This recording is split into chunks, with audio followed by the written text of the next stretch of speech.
Vem connosco explorar e descomplicar o mundo do Corporate Governance. Bem-vindos à primeira edição do podcast Board Watching da Ivens. E temos connosco hoje a Ana Major. O grande prazer em ter-te aqui connosco hoje. O prazer é todo meu também. A Ana é licenciada em Direito pela Universidade Agostinho Neto e também pela UC Davis, de Califórnia, nos Estados Unidos. Formação após a qual juntou-se à Texaco, hoje em dia Chevron, e esteve com várias funções na área de Legal, Compliance, Procurement, Quality Assurance, tudo funções já de si desafiantes, quanto mais o facto de que eram desempenhadas na África Austral. A seguir a estas funções, aceitou aquilo que foi o convite para ser presidente do Conselho de Administração da TAG, as Linhas Aéreas Nacionais de Angola, naquilo que foi um período bastante atribulado ou cheio de desafios.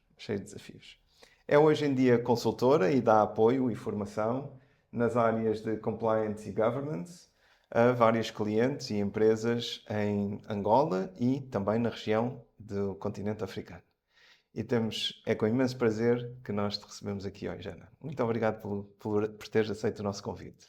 Obrigada eu. Obrigada pelo convite. Eu acho que é um privilégio e uma honra poder estar aqui convosco e, naquilo que for possível, poder acrescentar algumas ideias, partilhar experiências, que eu penso que esse é o foco principal deste podcast. Maravilhoso. Muito obrigado. Ana, a tua experiência é extraordinariamente vasta. Trabalhaste em contextos de multinacionais,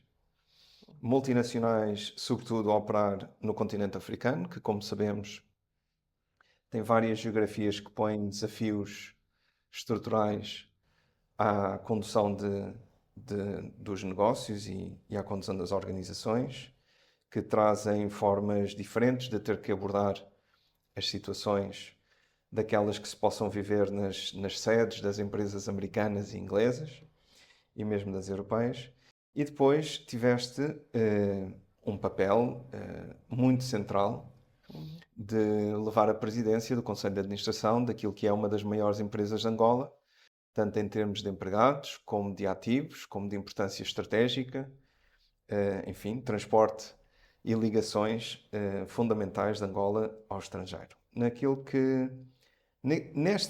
Nesta tua vasta experiência, gostávamos de focar hoje no papel, sobretudo, que a condução do board, a condução, digamos assim, a forma como nós nos comportamos e organizamos a orientação de organizações muito complexas, a forma como na tua experiência as coisas aconteceram, os desafios surgiram e o que é que, para todos os devidos efeitos, foram práticas e aprendizagens que tu tiraste daquilo que foi o teu envolvimento nessas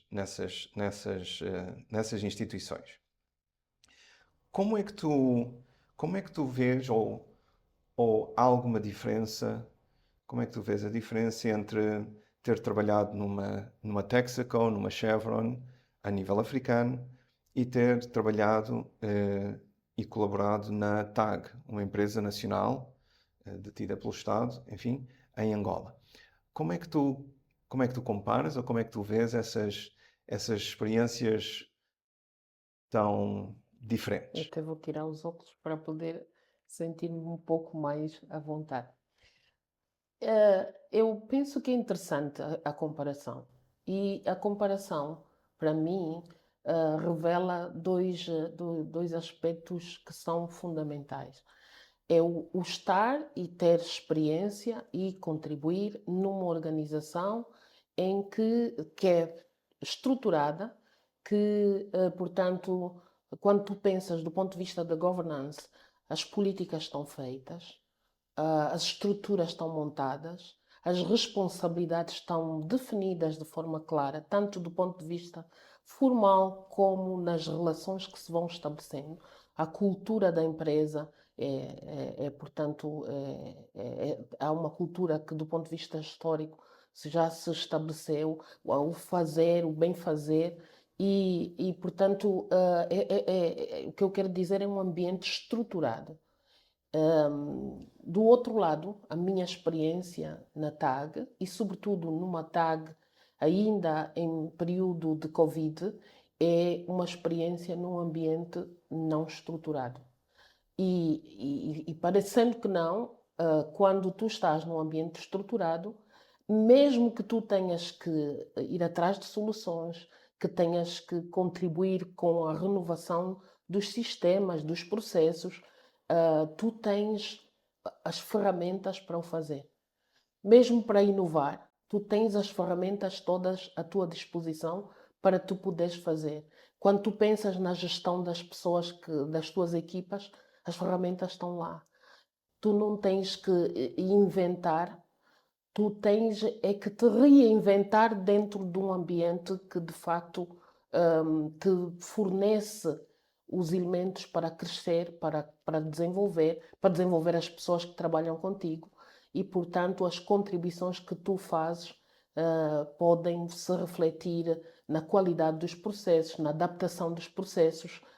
Um processo ou uma política que vem da Califórnia pode não ser ajustável à África Austral. E o teu trabalho, a tua contribuição é fazer valer a tua sabedoria e as tuas competências para criares ou adaptares essa política de tal maneira que a própria corporação possa retirar dali lições e transferir essa experiência para outras áreas geográficas onde ela vai oferecer alguma mais-valia.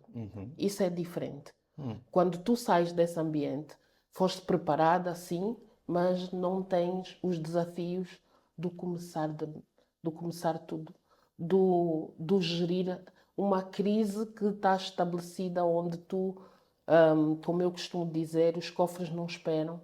Se estão vazios, tu tens que trabalhar para colocar as coisas e fazer funcionar. Os empregados precisam de salário, os passageiros querem viajar e tu tens que fazer caminho. Sim, porque quando tu entras como PCA para a TAG, foi na altura do Covid? Foi antes ou foi já? Foi já em 21, portanto estávamos em pleno Covid ainda. Portanto, além de entrar neste voo, é um voo que estava particularmente turbulento. Turbulento. Como é que foi então essa chegada derrompante a esta situação em que uma companhia já de si com muitos desafios, agora ainda por cima estava a atravessar esta época turbulenta enfim, em geral, para toda a aviação a nível mundial, mas em particular aqui no nosso contexto. Todas as empresas, no modo geral, para todas as empresas, umas sofreram mais que as outras. E o que eu costumo dizer é que, portanto, o importante e nós tínhamos consciência de que as decisões que pudéssemos tomar pudessem não ser tão bem compreendidas. Não interessa quanta informação tu pudesses passar, não interessa quão boa fosse a tua comunicação, porque terias que tocar em aspectos que são viscerais, que são essenciais para a vida das pessoas que faziam a organização. Porque quando tu tens que compor o teu cofre, quando tu tens os ativos parados e tu tens que mergulhar num processo de reestruturar para poder continuar a servir, quando tu tens que tomar certo tipo de decisões, essas decisões não podem não ser necessariamente aquelas que as pessoas querem. E então, ao mesmo tempo, tu tens que fazer todo um caminho que te permite ir percebendo, não é, o que é essencial e o que é que tu podes deixar para trás para fazer mais tarde. Os, quando nós falamos muitas vezes com os nossos clientes, sobretudo em Angola, muitos deles têm uma situação que é eu fui aqui trazido para resolver temas do passado. E muitas vezes há muitas organizações que têm temas complicados, difíceis, decisões por vezes difíceis de tomar, que se foram arrastando. E portanto há muitos temas difíceis para tratar. Como é que isto se calhar conjuga-se aqui com o que tu estavas a mencionar, de ter tido que tomar decisões que, enfim, que eram difíceis e que nem toda a gente vai estar de acordo ou vai levar a bem, mesmo que entenda que sejam necessárias. Como é que foi essa experiência conta-nos um pouco como é que foi a vossa experiência, porque foste também como parte de uma equipa. Hum. Foste também como parte de uma equipa maior, houve uma alteração muito profunda a nível mesmo de todo o board. Como é que foi essa experiência de tocar e ter que tocar em temas difíceis, seguramente que se calhar nem tanto de transformação e inovação, mas mesmo de gestão do dia a dia? De sobrevivência. Pois, Eu acho que eu coloco mais a fase em que nós vivemos, era uma fase de sobrevivência mesmo. Mas ao mesmo tempo que tu pensas na sobrevivência, tu não podes gerir só para o presente, tu tens que gerir para o futuro e tens que posicionar a tua organização de maneira que quando a crise foi ultrapassada, tu estejas pronta a sobrevoar os céus e poder dar continuidade. Portanto, nunca podes, tu tens que pensar sempre para lá da crise. Não podes só concentrar-te na crise. E não podes fazer dos problemas do passado uma razão para não tomar decisões. Portanto, o que me pareceu que nós fizemos e bem, em termos de arregaçar as mangas e fomos para as áreas, fomos visitar as áreas. Também fizemos ir, ir literal, no sentido literal do termo, ir conhecer como é que as pessoas trabalhavam, como é que as áreas se encontravam, perceber se a luz do teto funciona. Portanto, nós fomos às áreas para conhecer as pessoas, conhecer o seu trabalho, entender as dinâmicas.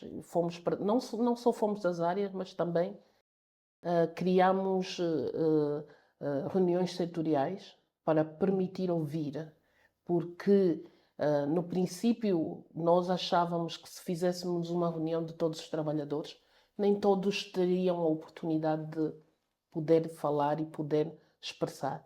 E a comunicação teve que ser partida por áreas para ouvir e podermos também veicular a nossa mensagem, mas sobretudo para podermos perceber um pouco dos problemas reais que as pessoas tinham. Podes descrever um pouco essas iniciativas? Como é que vocês criaram esses fóruns? Porque um dos grandes desafios que nós encontramos em Angola, e aliás é uma das coisas que nós chamamos sempre a atenção, sobretudo as pessoas que muitas vezes tomam como ponto de referência a forma como se lidera e gerem empresas nas universidades, nos ambientes mais americanos, mais anglo-saxónicos, o tema de que a comunicação tem alguns desafios para fluir dentro das organizações em contextos, sobretudo com uma cultura angolana. Como é que foram essas iniciativas para vocês conseguirem melhorar esse fluxo de informação e soluções e mesmo ideias que pudessem vir de mais da parte da organização? Oh, Que iniciativas mais concretas? Como é que do descreve-nos ponto, essas por reuniões? exemplo, do ponto de vista da governance, nós fomos iniciando a criação dos comitês, porque isso era um elemento fundamental para apoio às nossas decisões. Que Por exemplo, o Comitê de Recursos Humanos foi o primeiro, nós chamávamos de capital humano, foi o primeiro porque havia muitos dos problemas que nós vivíamos e muitos dos problemas que vinham do passado tinham a ver com com o capital humano. Portanto, nós preocupar-nos com as pessoas, com o talento, fez com que com que esse fosse o primeiro comitê que nós tivéssemos criado. A base de toda a organização são as pessoas e nós começamos por aí. O outro aspecto do ponto de vista de governance que a outra iniciativa que tomamos foi a criação de um conselho de gestão. E esse conselho de gestão tinha, portanto, o propósito de reunir. Que não tem a ver com a Comissão Executiva. Não tem a ver com a comissão executiva. Era o Conselho de Gestão. Era constituído pelos diretores, não é? Diretores e subdiretores. Portanto, nós poderíamos alargá-lo ou não, mas tivemos a oportunidade de fazer pelo menos algumas sessões. E o objetivo portanto, era trazer, até fizemos-lo em ambiente off-site, trazer os diretores para poderem, portanto, podermos empoderar. Por um lado, o objetivo era empoderá-los, e tanto que assim o fazíamos, e o objetivo era rodar a organização dos conselhos, portanto, a responsabilização de cada um deles para poder fazer, Rodavam a liderança desse conselho. da organização do conselho. Ok. Portanto, Porquê é que rodavam? porque nós partíamos do princípio que a liderança aprende-se também fazendo, exercendo. E era importante que criar este sentido ou melhor, era importante que as pessoas se sentissem parte, se sentissem responsáveis e conseguissem dar a sua contribuição. E esse exercício de liderar o conselho poderia ajudar, de facto, a que cada diretor, a seu tempo, pudesse estar à frente e pudesse partilhar as suas experiências e o seu estilo de liderança. Porquê off-site? Porque nós vivemos durante muito tempo num ambiente muito tenso, não só pela crise, mas pelas mudanças e pela apreensão de podermos sair da crise, sobreviver e poder continuar. E então era preciso retirar as pessoas do seu dia a dia para se concentrarem noutros temas, que eu acho que até é uma prática. Aliás, eu vivi num ambiente onde isso se fazia com muita frequência. E, portanto, eu acho que é uma prática boa. Nós próprios, enquanto Conselho de Administração, também fizemos alguns off-sites, porque temos que, para podermos, às vezes, tomar certas decisões, precisamos de nos abstrair do dia a dia. Precisamos de retirar-nos da pressão que esse ambiente do dia a dia nos põe, que é muito operacional, que é muito. Que requer uma atenção diferente.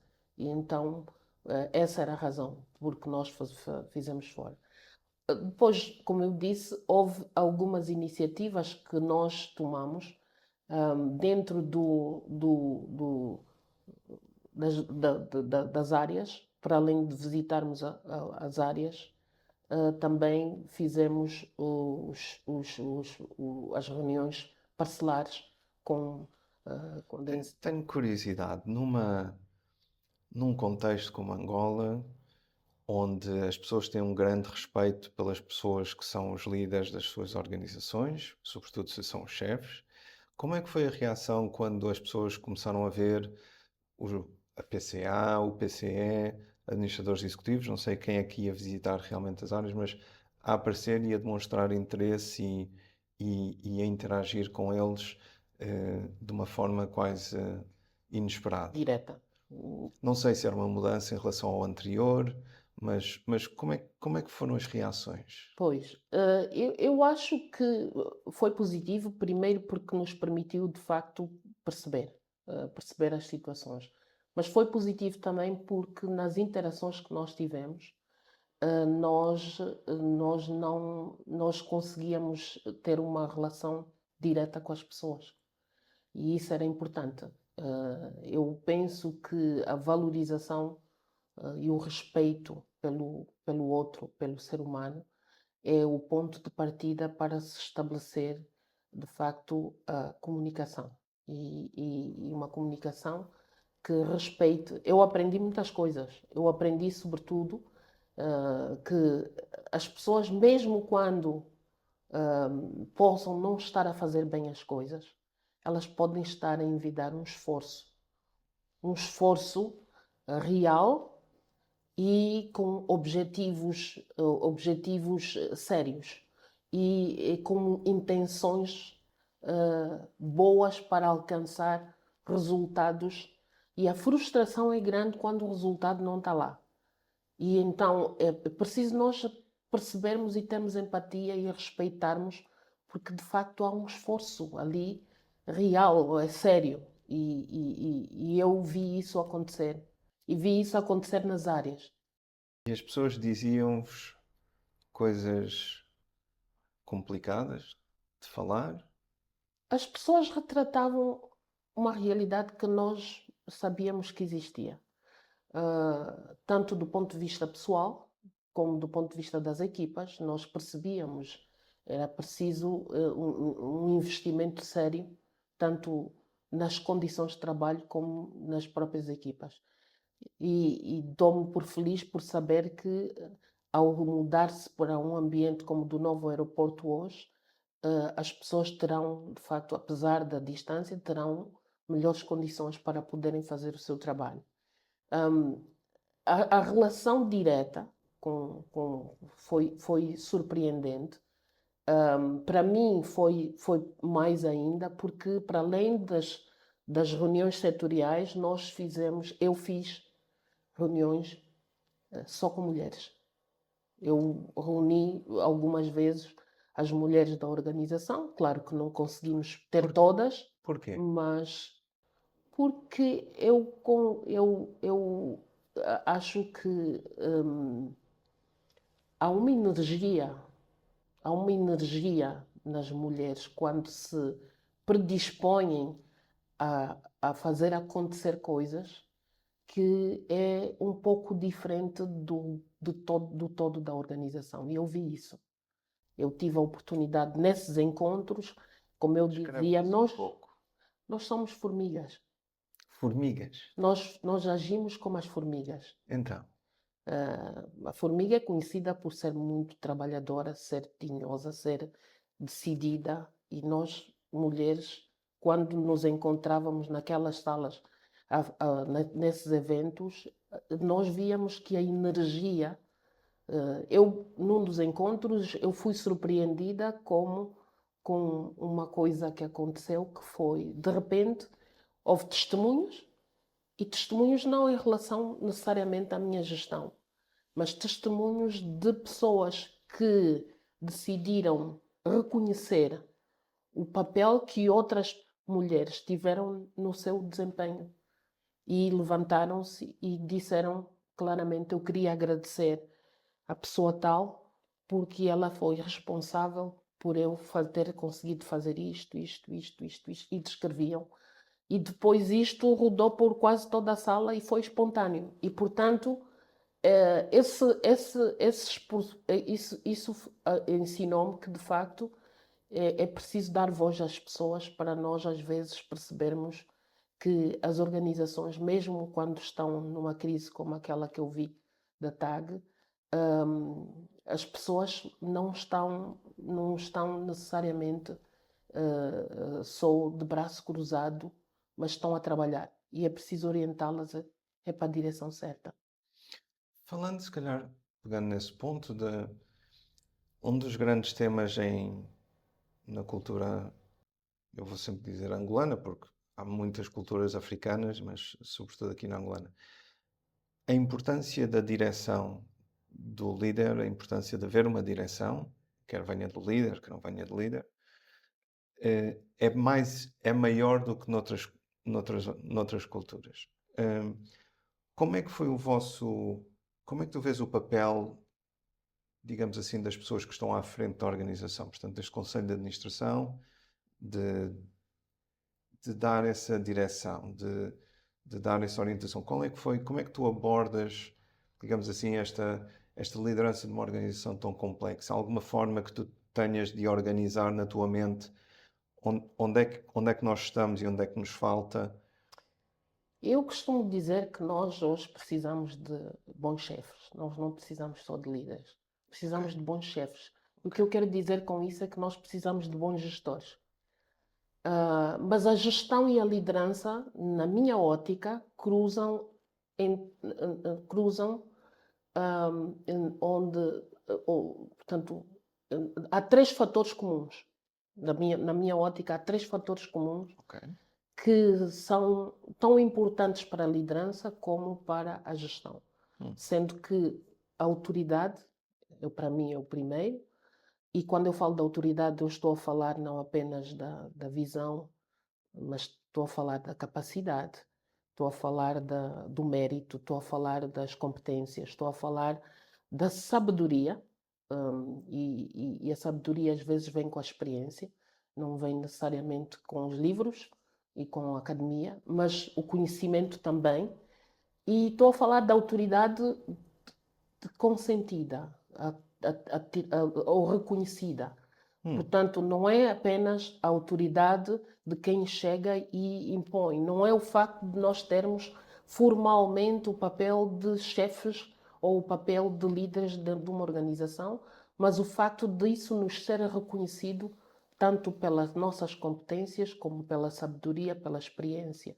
E isso, numa organização como, por exemplo, a TAG, isso foi um processo, não foi imediato. Nós tínhamos a autoridade formal, mas a autoridade que fomos conquistando à medida que as pessoas foram percebendo que as decisões que estávamos a tomar e os caminhos que estávamos a perseguir eram no sentido de melhorar a organização, de fazê-la sobreviver à crise e estar pronta para outros voos. Depois disso, o segundo elemento para mim é de facto o crescimento tanto das pessoas como da organização. E claro que está que 2 anos pode não ter sido suficiente para nós vermos todo o resultado, mas houve algumas coisas que nós tivemos a oportunidade de ver. Também tivemos manifestações de apreço por decisões que tomamos, pelo impacto que essas decisões tiveram na vida das pessoas. E por falar em impacto, o terceiro elemento para mim é de facto o impacto. É o impacto que os líderes ou os gestores têm, tanto na vida das pessoas como nas organizações, e aqui estamos a falar exatamente de resultados. Estamos a falar portanto, no caso, na condição em que nós entramos e na condição em que nós deixamos a organização, isso é importante. É importante nós olharmos, por exemplo, no caso, para os números quando nós chegamos e para os números quando nós saímos. E os números são importantes por aquilo que nós já falamos. Os cofres estão vazios, mas nós não podemos deixar permanecer o cofre vazio. As pessoas precisam de salários e às vezes precisam de salários melhores. E as pessoas precisam de estrutura. Então, fazer o caminho, quando eu estava a dizer que nós temos numa organização não estruturada, nós temos que fazer o caminho. Muitas vezes não temos os meios todos à nossa disposição, temos que tomar decisões, não temos a estrutura à nossa volta para fazê-lo como eu faria num ambiente estruturado, mas eu tenho que criar o precedente. E o que eu quero dizer com precedente é a minha capacidade de olhar para as decisões que vou tomando e ir estruturando aquele caminho que eu vou precisar de ter mais adiante. eu queria, se pudéssemos pegar um pouco nesse ponto do precedente, porque nas organizações sobretudo em Angola, as pessoas estão muito a tentar entender o que se chama o contexto, que é, não é só aquilo que me é dito, é o que é que me estão a querer dizer. E, portanto, as pessoas têm tipicamente uma muito maior atenção a tentar interpretar o que é que realmente estão a ser os comportamentos dos seus líderes, mais do que as palavras que lhes possam ser da boca. E precedente implica que as pessoas olham para o que é que foi feito no passado e tentam, a partir daí, desenhar o que é esperado para ser feito para o futuro. Como é que... Não necessariamente, Como é que... Eduardo, não necessariamente. O que eu quero dizer com o precedente é Como é que... o seguinte: eu tenho que tomar hoje uma decisão. E essa decisão pode ser a primeira. Pode haver um histórico, nos casos, e eu tenho que olhar para o histórico e perceber em que medida é que, neste ambiente desestruturado em que eu me encontro, esse histórico me vai ajudar a tomar decisão. Mas pode acontecer que essa decisão seja a primeira. O que eu quero dizer é que, num ambiente estruturado, em que eu sou chamada a agir para estruturar, não é? Eu não vou deixar de tomar decisões porque o ambiente é desestruturado. Eu tenho que tomar a minha primeira decisão e tenho que ser consistente com esse precedente. Eu tenho que ir melhorando as decisões que tomo. Tenho que perceber que se os pressupostos da minha primeira decisão são os mesmos, se os pressupostos da decisão que eu tenho que tomar a seguir são os mesmos da minha primeira decisão, eu tenho que ser consistente e essa consistência que vai trazer a estrutura que eu preciso de criar. Porque às vezes, até eu ter tempo e estabilidade dentro da organização para criar uma governança estruturada, como está nos livros, eu tenho que agir. E a única forma que eu tenho é mostrar aos meus liderados a consistência das minhas decisões. E essa consistência só pode surgir, claro está que há uma série de elementos que contribuem para isso, o caráter, os valores, tudo isso está subjacente à forma como eu vou decidir. Mas a forma como eu vou decidir a seguir, quando os pressupostos são os mesmos, quando as circunstâncias são similares, é que vai me permitir criar um histórico de decisões que vão depois alimentar tanto a cultura da minha organização como a estrutura que eu tenho que criar para. Então, falámos há pouco sobre a diferença entre organizações estruturadas e não estruturadas. Como é que vocês abordaram o trazer estrutura ou trazer uma nova estrutura? Por onde é que começaram, por exemplo? Estavam numa organização já de si complexa, com muitos temas, em muitas divisões e operações, ainda por cima num momento de crise. Como é que vocês abordaram, por exemplo, o tema da agenda dos temas, por onde é que nós vamos começar? Como é que foi a articulação, sobretudo, e tu mencionaste a importância de nós termos bons líderes e bons gestores. Como é que foi, sobretudo, a articulação do Conselho de Administração e Comissão Executiva, ou de ti como PCA e da pessoa que era PCE? Conta-nos um pouco dessa parte prática de como é que vocês decidiram começar. Chegaram, o mandato começou, temos que começar a entregar. Houve algo que foi feito antes? Como é que vocês abordaram este tema? Nós fomos-nos descobrindo, porque nós éramos um time muito diverso. Ok. Nós Não se conheciam antes? não nos conhecíamos, éramos um time diverso, tanto do ponto de vista cultural, nacionalidades, do ponto de vista do género. Nós éramos um time diverso no verdadeiro sentido da palavra. E, portanto, o que nós fomos nos conhecendo, em momentos de crise sentíamos que estávamos muito mais unidos. Nos momentos em que tivemos que tomar decisões, tivemos muitas vezes que ouvir muito uns aos outros, porque a disparidade de opiniões nem sempre ajudava em termos da convergência, mas a verdade é que as condições, quando estás numa situação de crise, as condições acabam por trazer um bom senso, ou trazer algum bom senso. Isso por um lado, mas por outro lado, nós rapidamente percebemos que nós tínhamos que ter algumas rotinas.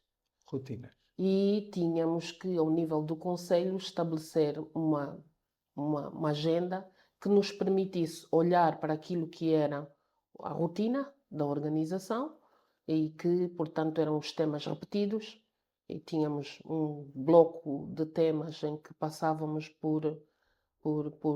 era mais informativo, e depois tínhamos um bloco de temas que tinha a ver com priorização de algumas ações que podiam estar ligadas com a frota, podiam estar ligadas com as pessoas e, portanto, aí os temas variavam e tinham mais a ver com prioridade.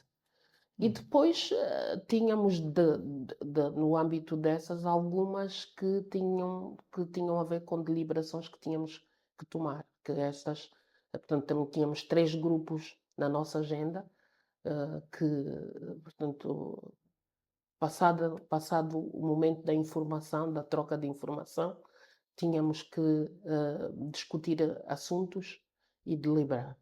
Ok. Como é que, como é que era? Conta-nos um pouco das rotinas, sobretudo na, na tua figura de PCA e com um conselho de administração com não executivos. Como é que eram as rotinas? Quais eram as rotinas principais que vocês discutiram e que estabeleceram? É, ah, eu vou falar um bocadinho da minha relação, se calhar, com o PCE, Força. porque nós, PCE e PCA não podem andar de costas viradas, né?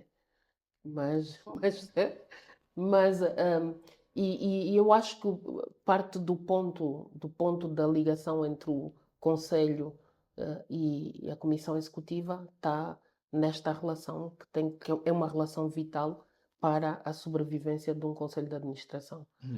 E pronto, eu tive a sorte ou o azar de ter um PCE estrangeiro que depois de, vamos dizer, uns 5 dias de trabalho, veio ter comigo e disse-me claramente que a minha posição era menos não executiva do que aquilo que eu esperava.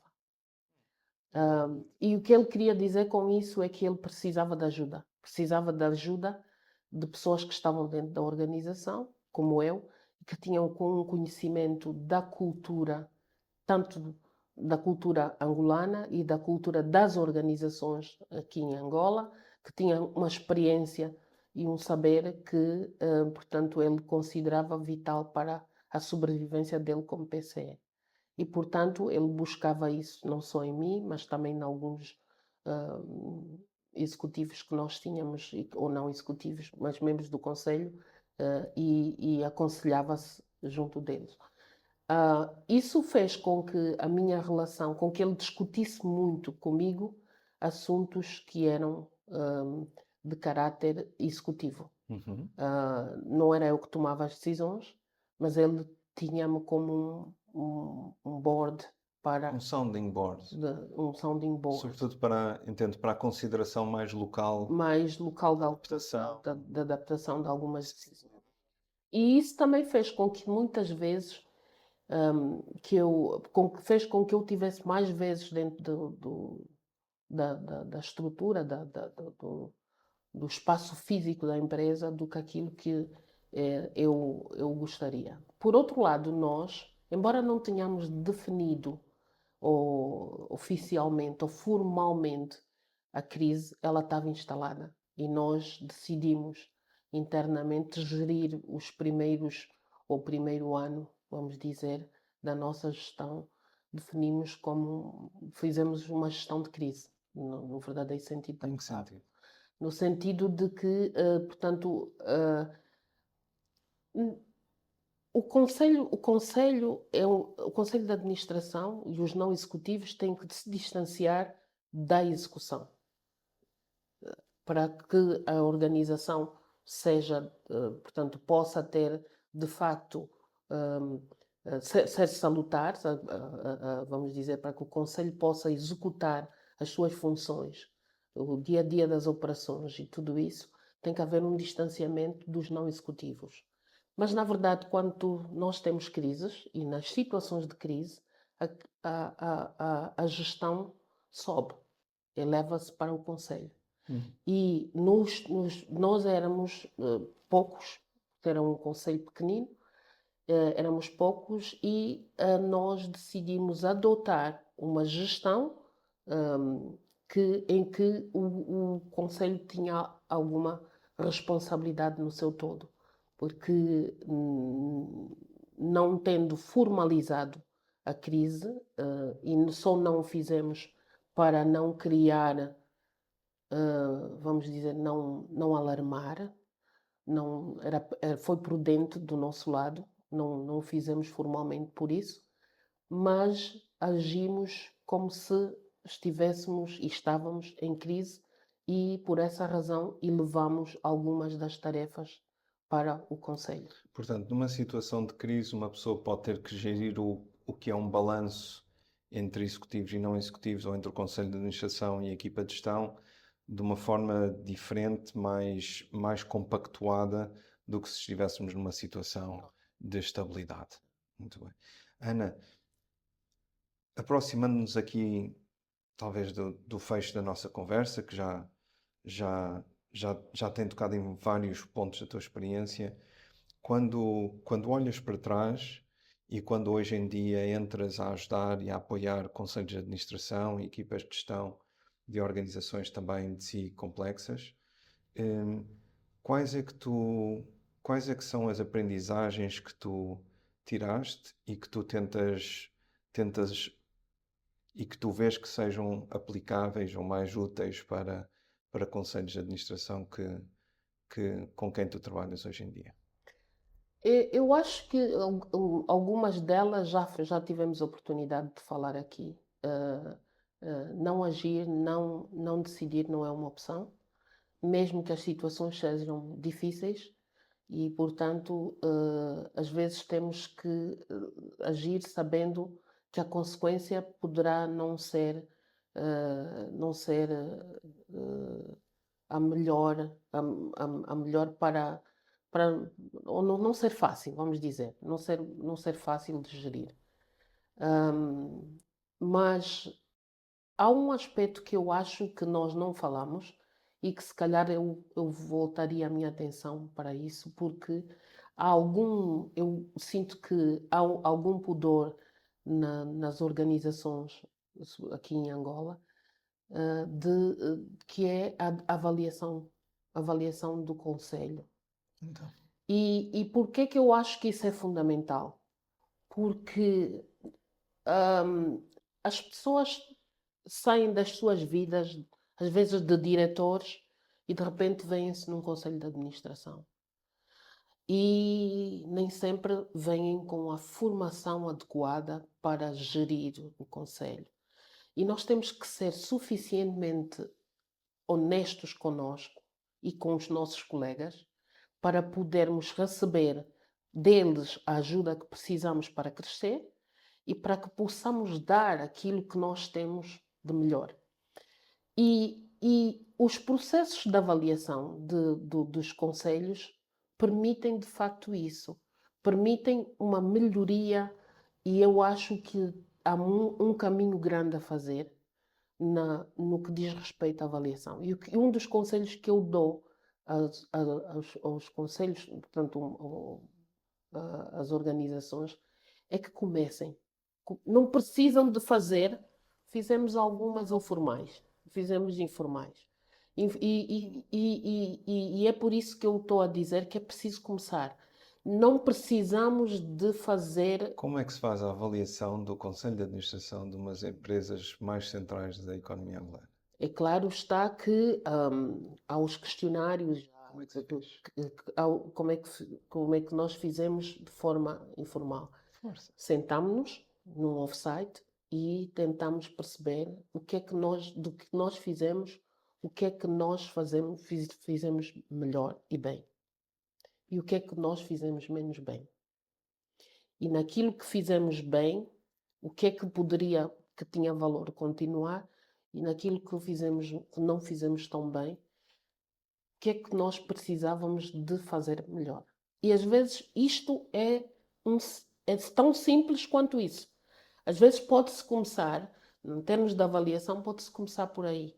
Porque pelo menos não há um apontar de dedos, há um esforço coletivo no sentido de perceber onde é que nós podemos melhorar Foco era no indivíduo ou na equipa? na equipa. Mas fizemos também alguns team buildings O que é que e tentamos perceber as características das personalidades que hoje se fazem. Nós também fizemos isso, mas tivemos pelo menos 2 vezes em que sentamos e que pusemos no basquete as decisões que tínhamos tomado e tentámos perceber o que é que podia ter sido feito melhor, o que é que deveríamos fazer mais. Portanto, o foco também na decisão, não necessariamente na pessoa em concreto. Nas decisões. O que é que E é uma forma de começar.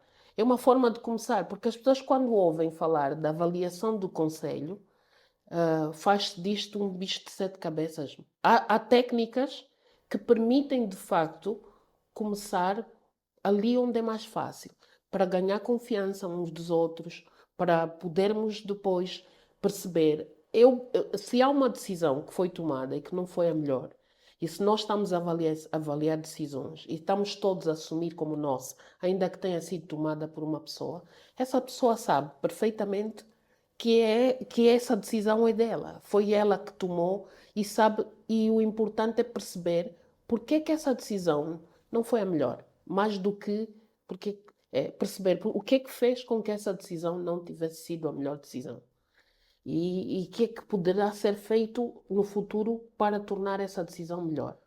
E ao fazer-se isso, todos nós ganhamos, porque há todo um trabalho de introspecção que permite, de facto, nós podermos contribuir melhor na próxima vez. o que é que ajudou ou teria ajudado nestas conversas de avaliação que vocês tiveram ao longo do vosso tempo juntos? Primeiro que tudo, a vontade de fazer melhor. De todos. A vontade de fazer melhor. E depois, o que é que poderia ter ajudado? Ajudou ou poderia ter ajudado? A vontade de fazer melhor ajudou-nos na conversa. A não pessoalização do que não correu bem, também ajudou a conversa. Não apontar dedos, nós focámos-nos naquilo que a organização precisa. Tudo isso ajudou. O que é que poderia ajudar a que esse processo fosse, portanto, mais produtivo? E aí, se calhar não é tanto o processo, mas o que vem a seguir ao processo, que é por formas de tracking daquilo que nós decidimos para melhorar. Não é? É que depois de tu fazeres, ainda que seja num processo não formal, é importante tu teres um plano de ação, é importante depois teres uma forma de fazer o tracking dessas. E aí o tempo, se calhar, não nos permitiu fazer mais. Para outra oportunidade ficará. Tá. Ana, muito obrigado pelo teu tempo. Hum, Foi uma conversa muito aberta e muito honesta e agradecemos e esperamos que isto seja útil para todas as pessoas que aqui connosco nos acompanharam. é. Muito obrigado. Obrigada eu também, mais uma vez. Foi um privilégio estar aqui contigo. Obrigado, Ana.